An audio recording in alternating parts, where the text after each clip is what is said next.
Hello, this is the first of an 8-section series on how to program in Python 3. This section is called Python Basics.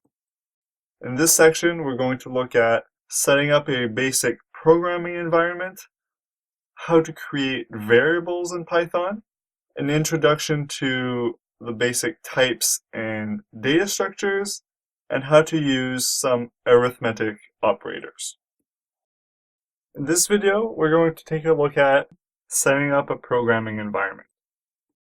We're going to take a look at the difference between a text editor and an IDE, and I will also introduce you to running Python programs on the command line. So what's the difference between a text editor and an IDE? A text editor is a lightweight editor that supports rapid code development.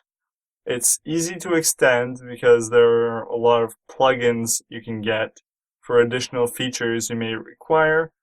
However, there are a lot of things missing in text editors, and one of them is good support for code completion. An IDE, on the other hand, is a much more full-featured editor. It has support for things like error checking, debugging, placing breakpoints, integrated testing. This is really great for writing large projects, having code completion. However, one of its downsides is that it's a lot slower and it consumes a lot of memory, and they're not always free. So we're going to have a look at both of these, and I will let you choose which one you prefer.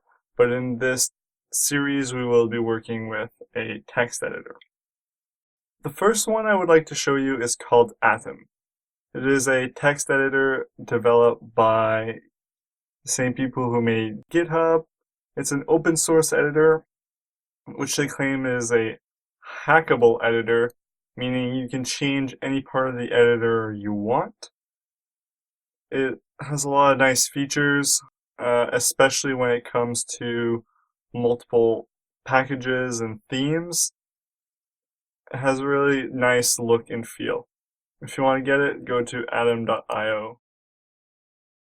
Sublime Text is another text editor I would recommend. It is slightly more lightweight than Atom, although not as user-friendly.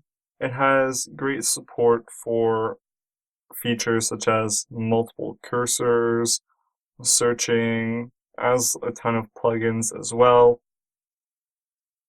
The only downside about it, though, is it does occasionally prompt you to purchase it, although it is free.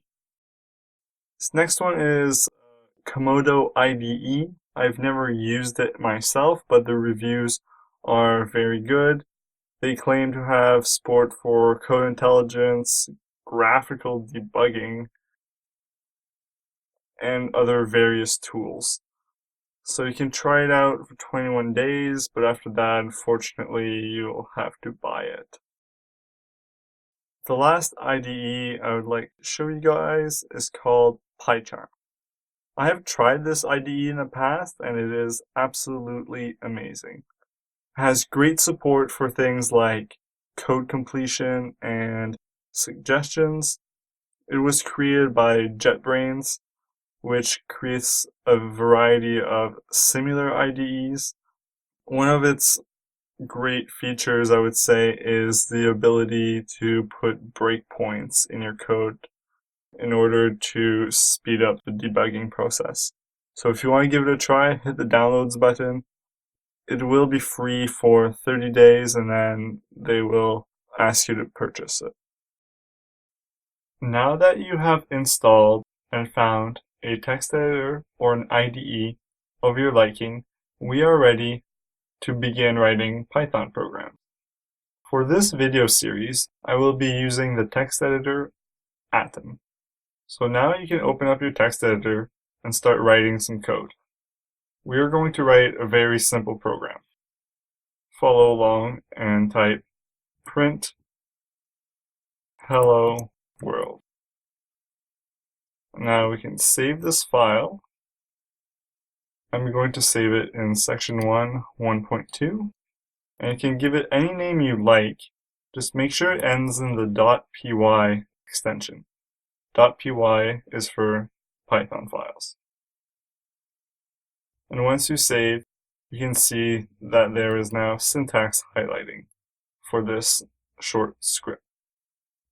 Now to actually run this script, open up a terminal, or if you're on Windows, open up the command prompt.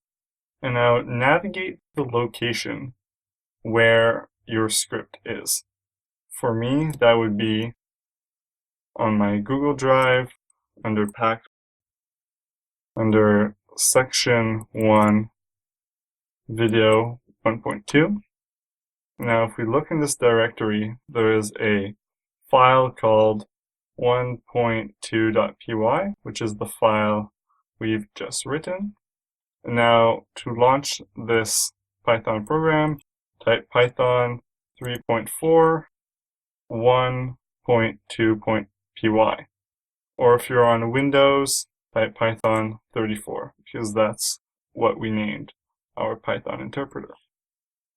Now if you run this program, we have successfully printed Hello World to the screen. Congratulations.